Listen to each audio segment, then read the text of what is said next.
pagsangyaw sa pagtinabangay alang sa kaugmaran sa barangay. Barang Garbo.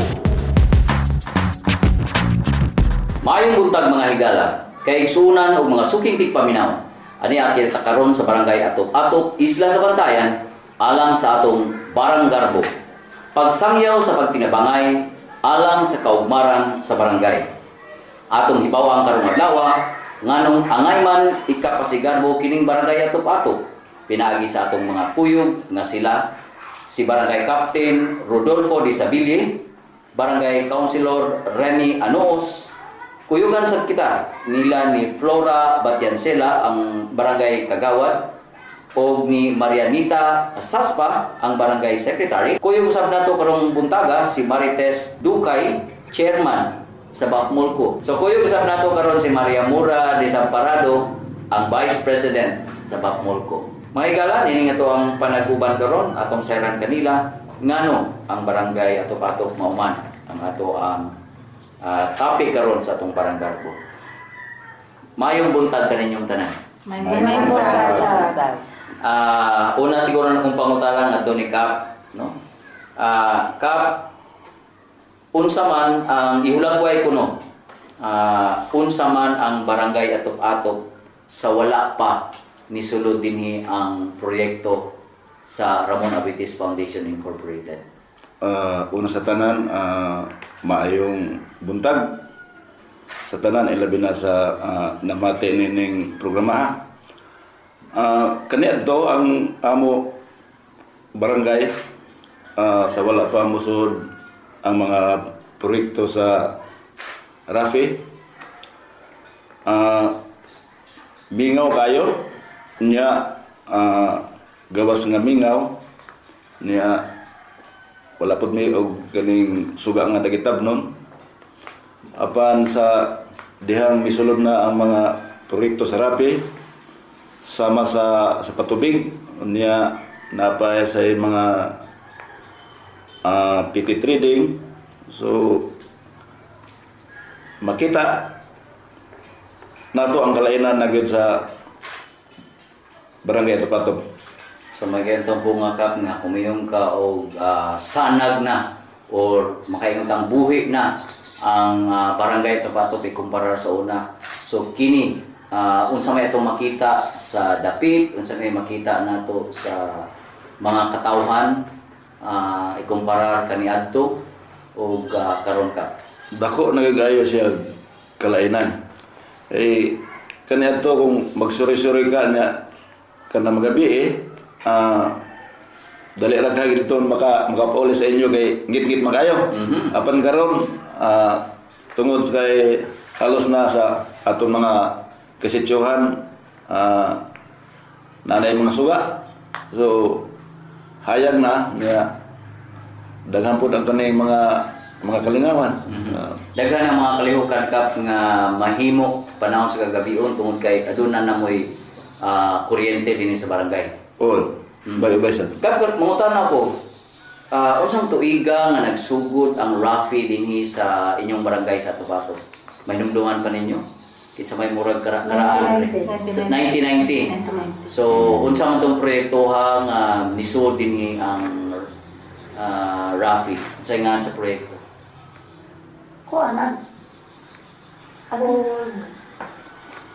Mao ba ito katong ecosystem na proyekto? Katong ecosystem. So that was in 1990. So kung atong bintahon 2014 na ta karon, mga 20 na kapin. No, katuig ang nilabay. So dako na kayo kausaban nga inyo ang makitaan sa lugar kumparar kaniadto. Dako na kayo. Okay. Now, daghang mga proyekto sud sa napulo o 20 kapin katuig, daghan na kay mga proyekto nga inyohang na-implementar dinhi, no? Patubig, pagpananom sa panginabuhian, ang pagtukod sa kapunungan dinhi sa atoa sa Atop-Atop nga ginganlan og Bafmolco, no? Unsa gay meaning ng Bafmolco? Barangay Atop-Atop, farmers, fishermen, housewives, wives, multipurpose cooperative. Okay, so pundok ni siya sa mga mag-uuma, mangingisda ug mga asawa. Asawa.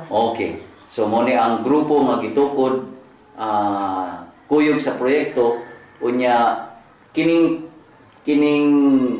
organisasyon nga inyong gisgutan partner ni sa barangay diha sa pagpalambo. Okay. So, now sunod na kong pangutana, unsa man ka importante ang proyekto diha sa barangay para ninyo? Unsa man ni ka importante? Unsa may nahimo nga kausaban diha sa barangay ato-ato? Dako Dahil kayo tayo kausaban. Okay, kay Dako kayo kausaban tungod kay dili na kami mag-agwada, magtungtuwang pingga, tubig. Unya, hayahay na kami kay dili na kami magdali pagpauli kay nag-upa kami dito sa unahan. So, sayo na lang kayo sayo na lang pagsagop sa among tubig. pagsagop sa tubig. Very good. Lain pa. Sa pag-level 3 kanindot na kito ana sa amo kaugalingon balay ang gripo. Ang gripo ato muliso na lang, Oo, muagas na. dali ra. Bitaw no, may nungdog ko sa una mura. Oo. Nga kini pang mga bata nimo sa una maglayo kay tag hakutan, tag 2 kilometros. Kining uli na to. Imbis inikabot na to mga ligo, inigbalik mo bahon sa ta kay ang singot tungod sa kalayo no. Oo. So mo ni ang kasayon na karon na inyohang na tagamtam. Alright. Unya nag-isgot sad mo og mga laing proyekto sama sa kanang eskwelahan, sa daycare, unsa man ni nga kausaban nga nahimo diha sa atong mga labi na gyud sa edukasyon ka. Kuan lang ang pagpatukod sa aning dikir sa kuan gipatukod sa rapi sa amo dito sa amo sitio Parat. So dako kayo ang kalipay sa mga ginikanan tungod kay ang ilang mga anak na taga Sitio Parat dili na sila mo ani sa proper.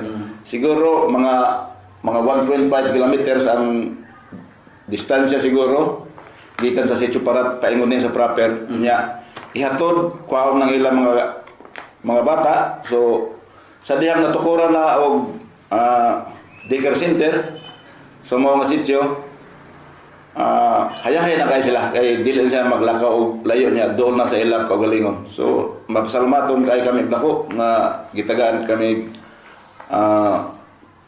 daycare center sa mao nga sitio.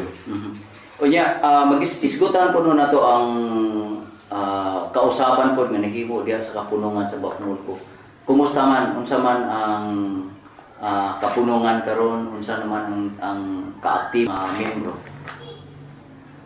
Ang kausaban sa kuan sa mga membro diri sa kuan Bafnulko. Hinoon kami gamay na lang kami pero mga aktibo kami nga nagkonsara na kon sa Bafnulko naglihok. Bisan gamay basta may mga naglihok lat ba kahit kung ano naman lang ang kadamo kung dili maglihok kundi sayang kaayo. Bisan amo li na among kita patubig kag sa bigasan namon. May income gihapon kami nga gamay. Okay.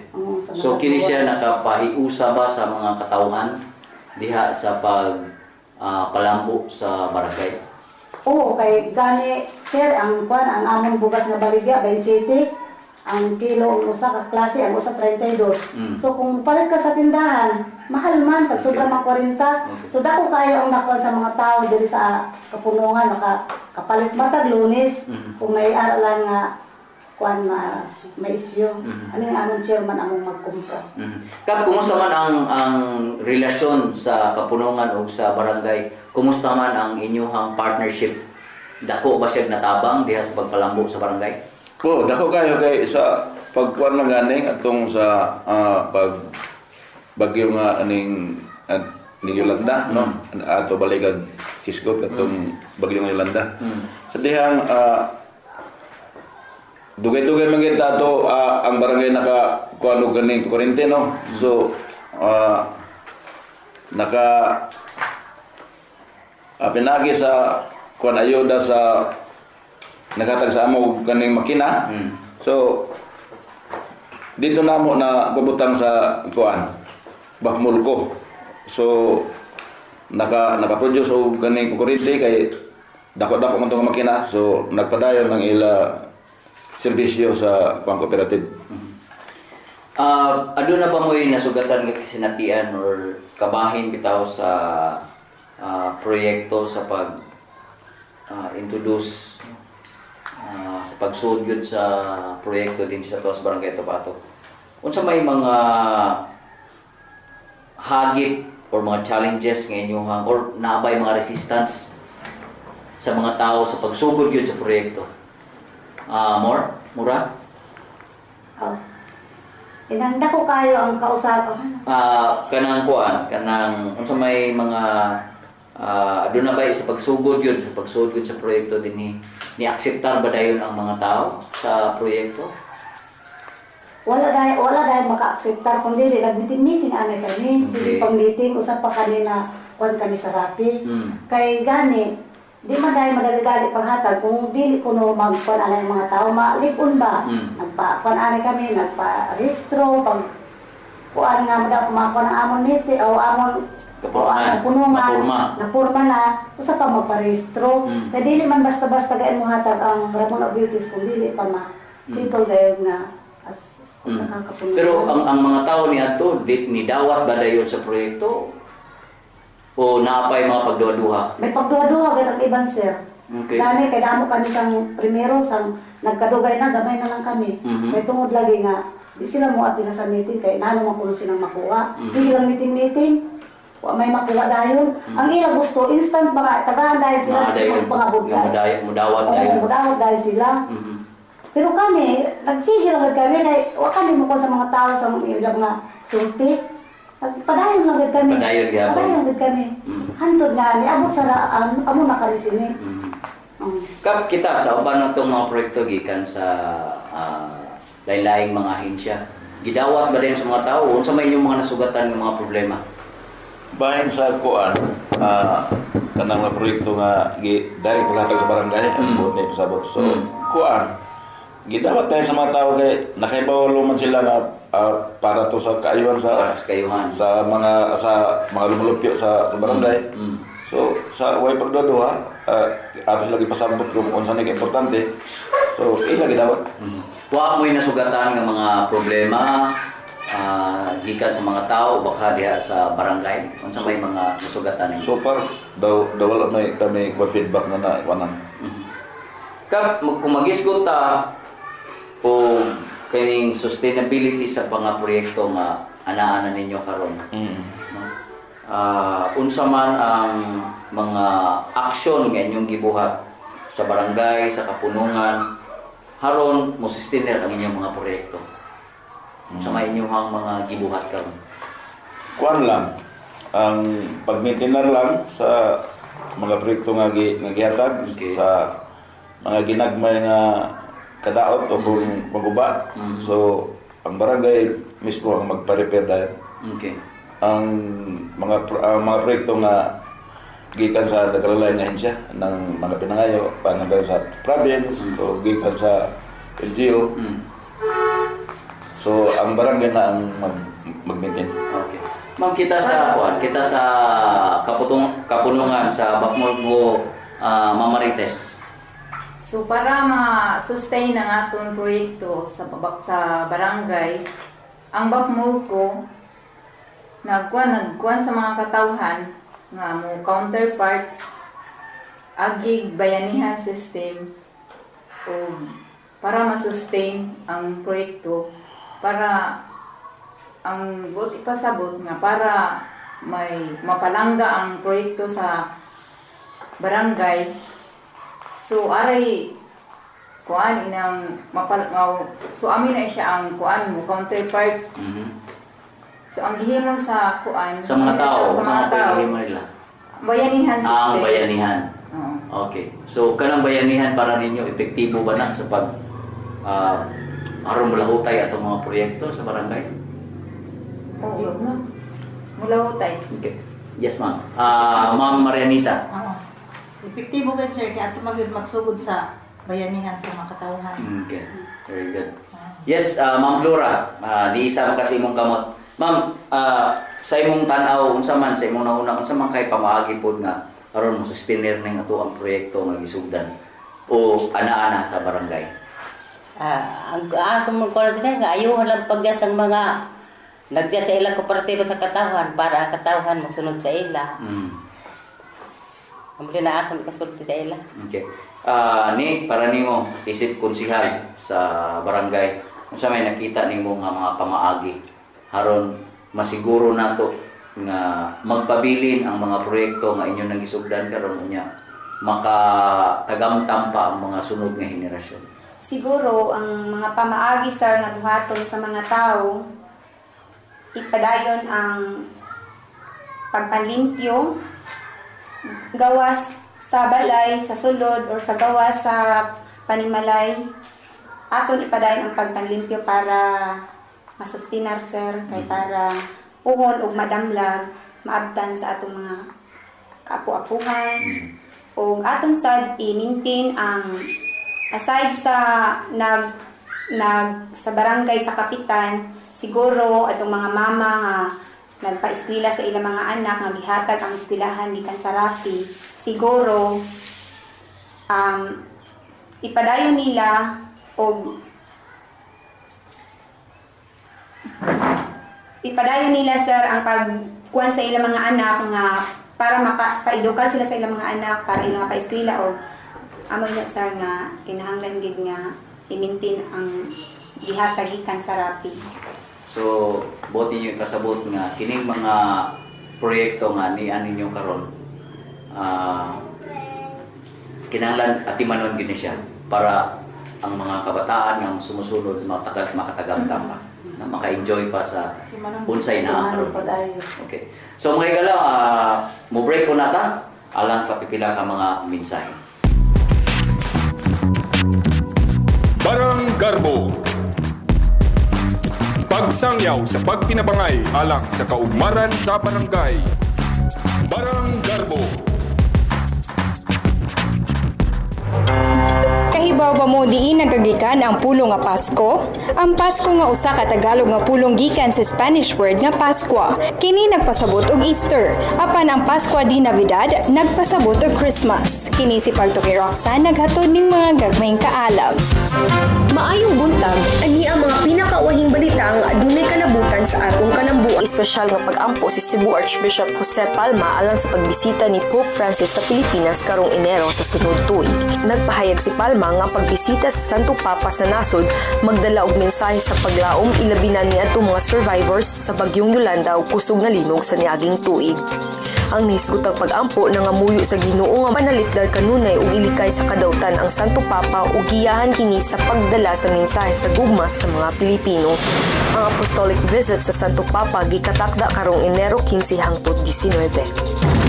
Abi na alang sa mga mamalite ang nagkadiyang tindahan sa pabutong nga ana sa Barangay Babag, syudad sa Lapu-Lapu. Ang Barangay Babag usa lamang sa mailadong lugar diin mapalit ang mga lokal nga pabuto. Ang pagpamaligya niini adunay permit gikan sa kapulisan, kabomberohan ug mayor sa syudad sa Lapu-Lapu. Kinahanglan usab nga adunay sila certificate nga igihatag sa seminar nga gitambungan ni adtong buwan sa Agosto. Aron dili magtakod ang aksidente sa mga stalls, gipamutangan sila distansya nga 6 ka metros matag usa ug aduna usab tubig giandam sa matag stalls. Ug maungkad to ang mga balita sa kalambuan karong simanaha. Kini si Pagtuki Christy, maayong buntag. Usa ka ba kananay nga adunay negosyo o ganahan nga mas mapalambo pa kini? Apil na sa microfinance nga programa sa Ramon Aboitiz Foundation Incorporated kon Rafi ug pahimusli ang iyang gitanya ga production loan, savings ug microinsurance. Alang sa dugang kasayuran tawag sa 414-9996. Mahimo sab mo tax sa 09285593-858. Rafi Microfinance ang inyong kaabag sa responsableng patigayon alang sa kalambuan. Eduardo J. Aboitiz Cancer Center kon EJAC sa programa po sa Ramon Aboitiz Foundation Incorporated naglihok sa sayong pagmatikod sa cancer alang sa dugang kasayuran tawag sa 254-6351. Barang Garbo. Pagsangyaw sa pagpinabangay alang sa kaugmaran sa barangay. Barang Garbo. Okay, mubalik ta. Kuyog yapon na to karon ang mga kadagkuan sa barangay Atop-Atop ug ingon sab ang mga opisyalis sa Bakmol ko nga naa dinhi karon sa barangay Atop-Atop. Kap nining punto ha atong gamay hisgutan no? Dugang ang barangay Atop-Atop. Unsa may nakita karon ninyo nga panginahanglan pa? Unsa pa may mga kakuwangan? Napabay mga plano ninyo nga wala pa mahitabo or wala pa maimplementar? Kuan lang sa pagkatinuod lang sa pagkaron ang amo mga mag-uuma kay ang kasagaran no diri mag-uuma og kani mga isda. So bisan pa sa tabang gihatag sa nagkalain-lain nga ahensya bahin sa livelihood. So ako nakita nga may kakuwangan pa rin tao ng ila paginahanglan sa ila pangabihan sama sa atong mga mangisda nakinan sila mga pukot o kung mga baruto di gani motorized bangka. So tungod kay ang uban gud wa pa makarecover kay ang ilang mga pambot o kung bangka daw na tumban sa mga kahoy. So nangabuak. So ang uban naka-recover pero napagay ubang taon nga wa pa gid makapatukod. So inyong gitutukan ron ang panginabuhi sa mga tao para sa pagkakaroon gani may mitabang na sa aton nga kutag gawa ito nga